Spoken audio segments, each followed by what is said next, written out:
नमस्कार, स्वागत है आपका संवाद 365 में। आपके साथ मैं हूं दिग्विजय सिंह चौहान। हाजिर हूं उत्तराखंड की खबरों को लेकर। आइए नजर डालते हैं उत्तराखंड में क्या कुछ खास चल रहा है, क्या कुछ उत्तराखंड की खबरें हैं।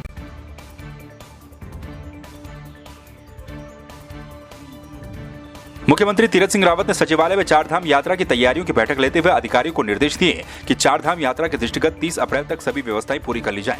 कार्यों के प्रति किसी भी प्रकार की शिथिलता बर्दाश्त नहीं की जाएगी। कार्यों में तेजी के साथ गुणवत्ता का भी विशेष ध्यान रखना चाहिए। मुख्यमंत्री ने कहा कि वो स्वयं कार्यों का स्थलीय निरीक्षण करेंगे। उन्होंने सभी सचिवों को निर्देश दिए कि समय समय पर अपने विभागों की प्रगति का स्थलीय निरीक्षण करें। रुद्रप्रयाग में कांग्रेस प्रदेश प्रभारी देवेंद्र यादव ने जिला कांग्रेस के संगठन की बैठक ली और कांग्रेस कार्यकर्ताओं से केंद्र और राज्य सरकार की नाकामियों को गांव-गांव तक पहुंचाने का आह्वान किया। उन्होंने कहा कि संगठन को बूथ, गांव, ब्लॉक और जिला स्तर पर मजबूत बनाया जाए। प्रभारी का जो विजिट है ये संगठन के लिए है और कांग्रेस की कोशिश ये है कि हम कांग्रेस की रीति नीतियों को ग्राम सभा स्तर तक पहुंचाएं और हमारा जो ग्राम सभा स्तर का कार्यकर्ता है वो सरकार की नाकामियों के विरुद्ध में गांव स्तर से लेकर के और राज्य और राष्ट्रीय स्तर तक के लिए संघर्ष करें। इतनी ऊर्जा जो पार्टी में आई है हमारे नए प्रभारी से, लोग खुद ही कह रहे हैं कि वो नई ऊर्जा अब देखने को मिलती है। हमारे साथ काफ़ी युवा भी जुड़े हैं और हमारे साथ अच्छी टीम भी है। हमारे साथ जैसे यहीं रुद्रप्रयाग में संतोष रावत को ले लीजिए, उसकी तरह युवा जुड़े हैं हमारे साथ। तो जितना भी हम यहाँ पे आगे बढ़ के चल रहे हैं, उस संगठन को सशक्त करने का पूरा प्रयास है। और ये आप देख रहे हैं आज जो कार्यक्रम है वो संगठन के लिए कार्यक्रम है, वो पब्लिक का कार्यक्रम नहीं था और उसका प्रभाव पड़ रहा है। श्रीनगर में जो रैली हुई थी वो इतनी बड़ी रैली हुई थी और वो जनता भी उसमें आक्रोश है, जनता में ऊर्जा भी और कार्यकर्ताओं में बहुत ऊर्जा है। इस बार हम लगातार अपने संगठन को मजबूती प्रदान करने के लिए ब्लॉक लेवल पर, न्याय पंचायत के लेवल पर और अब बूथ लेवल पर जाकर न सिर्फ वहाँ की कमेटियाँ गठित कर रहे हैं बल्कि लोगों से संपर्क साध कर वहाँ की समस्याएं जानने की कोशिश कर रहे हैं। वहाँ जो पिछले 4 साल लगातार इस नाकाम सरकार ने जिस तरीके से लोगों को परेशान करने का काम किया, चाहे उनकी पेंशन रोककर, हमारे कांग्रेस के कार्यकर्ता लगातार लोगों के संपर्क में रहकर लोगों के भावनाओं के अनुरूप अपनी नीतियों को केंद्रीय नेतृत्व तक पहुंचाने की कोशिश कर रही हैं।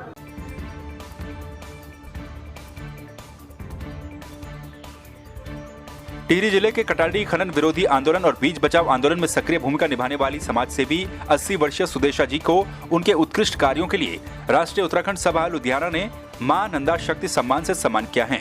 सुदेशा देवी को उनके विभिन्न क्षेत्र में किए गए उल्लेखनीय कार्य और समाज सेवा के चलते बीती 14 मार्च को सम्मानित किया गया।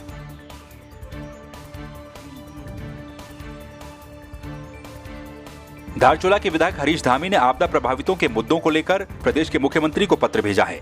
उन्होंने सरकार से आपदा प्रभावितों को 2020 के आपदा मानकों के अनुसार पुनर्वासित करने की मांग की। हरीश धामी ने उम्मीद जताते हुए कहा कि मुख्यमंत्री तीरथ सिंह रावत जिस तरह से त्रिवेंद्र शासनकाल में लिए गए निर्णयों को बदल रहे हैं, उसे देखते हुए उम्मीद है कि आपदा प्रभावितों के दर्द को भी वो समझेंगे।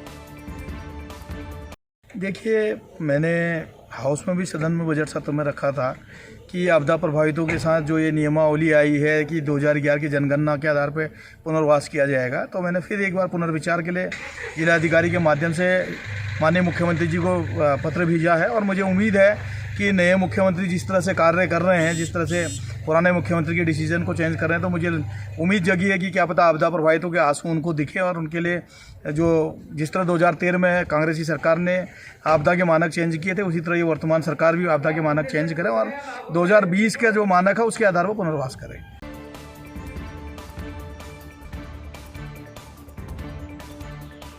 मेलाधिकारी दीपक रावत ने अखिल भारतीय श्री पंच निर्मोही अणी अखाड़े के अध्यक्ष महंत राजेंद्र दास, पंच दिगंबर अणी अखाड़े के महंत रामजी दास और अन्य बैरागी साधु संतों से बैरागी कैंप कनखल में मुलाकात की। बैरागी अखाड़ों के संतों ने मेलाधिकारी से 2010 के कुंभ की तरह जमीन का आवंटन कर उसमें बिजली, पानी, शौचालय, आने जाने के रास्ते का प्रबंध करने के साथ ही अतिक्रमण को हटाने समेत कई मांगे की। जानते हैं कि अब आवंटन को, सुविधाओं को हरी झंडी मिल चुकी है। चुनौतीपूर्ण कार्य है, दिन रात काम करना पड़ेगा, विशेषकर लैंड को डेवलप करने का।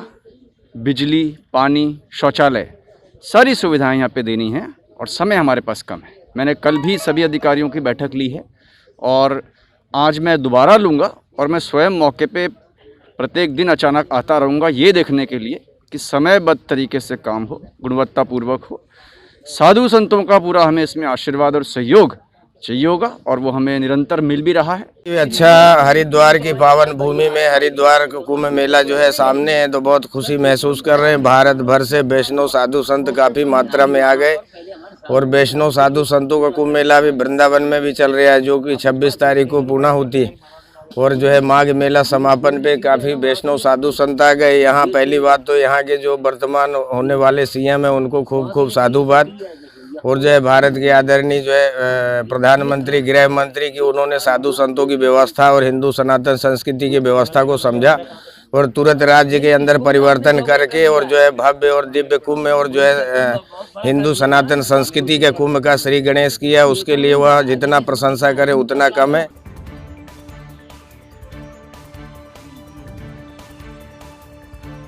गढ़वाल आयुक्त रविनाथ रमन कुंभ मेला कार्यों की समीक्षा करने नियंत्रण भवन पहुंचे, जिसके बाद उन्होंने मेलाधिकारी कक्ष में बैठक कर कुंभ कार्यों की समीक्षा की।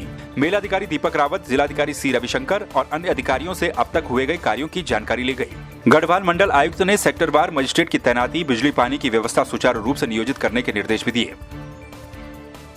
देखिए, अभी कुंभ जैसे जैसे अभी नजदीक आ रहा है तो कई ऐसे इश्यूज हैं, जैसे आपके मजिस्ट्रेट्स की तैनातियां हैं, हमारे जो डिस्ट्रिक्ट लेवल ऑफिसर्स हैं उनकी तैनातियां हैं, और ये सब शासन द्वारा कर दिए गए हैं। लेकिन अभी इसमें जो हमारे मजिस्ट्रेट्स हैं, इन लोगों को अपने एरिया से फेमिलराइज होना है, तो इन सब का है। और इसके अलावा अभी माननीय मुख्यमंत्री जी ने कुछ निर्देश दिए हैं, जिसमें जो मुख्यतः हमारा बैरागी कैंप है, बैरागी कैंप में हमें कुछ व्यवस्थाएं अभी सुनिश्चित कराई जानी है, और कुछ हमारे अस्थायी वर्क्स है, जो पुलिस डिपार्टमेंट है उनके द्वारा कोई जो अस्थायी बैरिकेड्स और हमारे जो उसके क्राउड कंट्रोल से संबंधित जो अवस्थापनाएं हैं उसकी आवश्यकता बताई गई है। तो उन सबको आज रिव्यू किया जाएगा, और उसी के साथ साथ जो हमारे संबंधित लाइन डिपार्टमेंट्स है, खास करके बिजली, PWD, आपके जल संस्थान, ये इन विभागों के साथ इस पर चर्चा की जाएगी।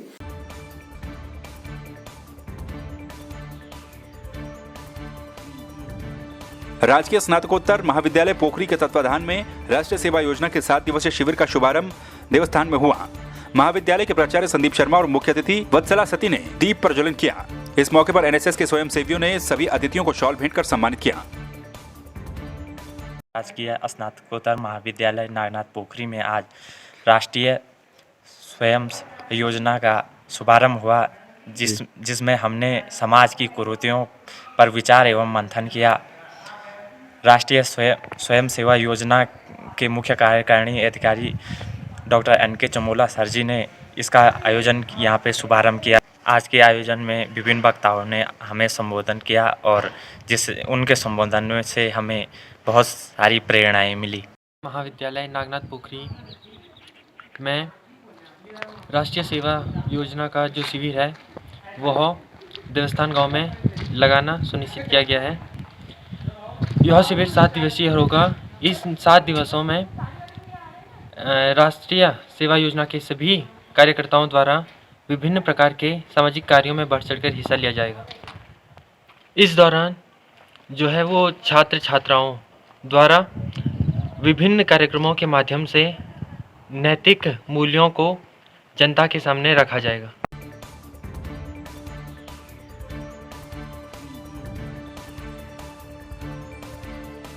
पौड़ी जिले के विभिन्न सरकारी विद्यालयों में स्वच्छता, नशा मुक्ति आदि सामाजिक कुरीतियों के खिलाफ जिले के विभिन्न विद्यालयों में जन जागरूकता अभियान चलाए जा रहे हैं। जहां एक और पौड़ी नगर क्षेत्र के राजकीय बालिका इंटर कॉलेज की छात्राओं के द्वारा रैली निकालकर जनता को जागरूक किया गया, तो वहीं दूसरी तरफ इंटर कॉलेज लवाली के राष्ट्रीय सेवा योजना के छात्र छात्राओं ने रंगारंग कार्यक्रम भी प्रस्तुत किए। आजकल जो है इस उत्तराखंड में बहुत ज़्यादा शराब का प्रचार प्रसार हो रहा है, और इसको रोकथाम के लिए पहली पहल जो है NSS इकाई द्वारा ही संभव हो सकती है। आप जितने भी इस उत्तराखंड के लोग हैं, जब सब एकजुट होकर के इस मुहिम में अपना सहयोग देंगे, तभी यह मुहिम जो है सफल होगी।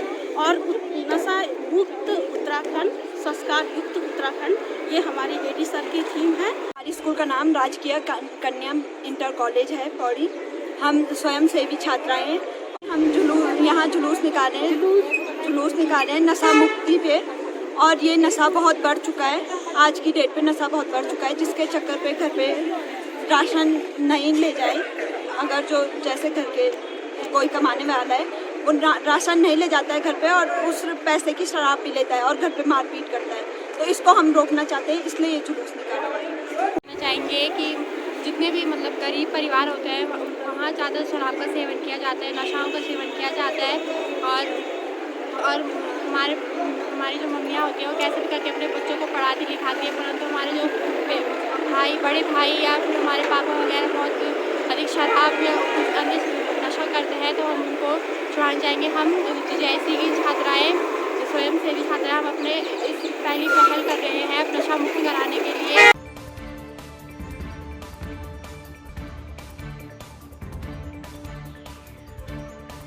टिहरी जनपद के अंतर्गत बाल गंगा महाविद्यालय सेंदुर द्वारा नमामि गंगे योजना अंतर्गत एक सप्ताह का जन जागृति अभियान शुरू किया गया। इस कार्यक्रम में महाविद्यालय के प्राचार्य डॉक्टर शिवदयाल जोशी, डॉक्टर विपिन चंद्र उनियाल, सुनील रबाण, डॉक्टर अर्चना कुनियाल के साथ साथ कई लोग मौजूद रहे। इस योजना में ये भारत सरकार द्वारा संचालित है और हमारे उत्तराखंड सरकार द्वारा भी जो है इसको महाविद्यालय में दिया गया है। कुछ महाविद्यालय में, जिसमें हमारा महाविद्यालय भी है, इसमें तो अभी हमारा आज से कार्यक्रम शुरू होगा, ये 25 तारीख तक का, 16 से 25 तक का। तो इसमें एक तो हम अपने स्वयं सेवी छात्र छात्रों को प्रेरित करेंगे, उसके अलावा गाँव में जो है लोगों को जागरूक करेंगे, गंगा को स्वच्छ रखें। हमारा इस कार्यक्रम के अंतर्गत जो है कल चमेला में रैली होगी। तो आपने देखा उत्तराखंड में क्या कुछ खास चल रहा है, क्या कुछ उत्तराखंड की खबरें रही। एक बार फिर से आपके सामने हाजिर होंगे उत्तराखंड की कुछ और खबरों के साथ। तब तक के लिए आप बने रहिए संवाद 365 के साथ। नमस्कार।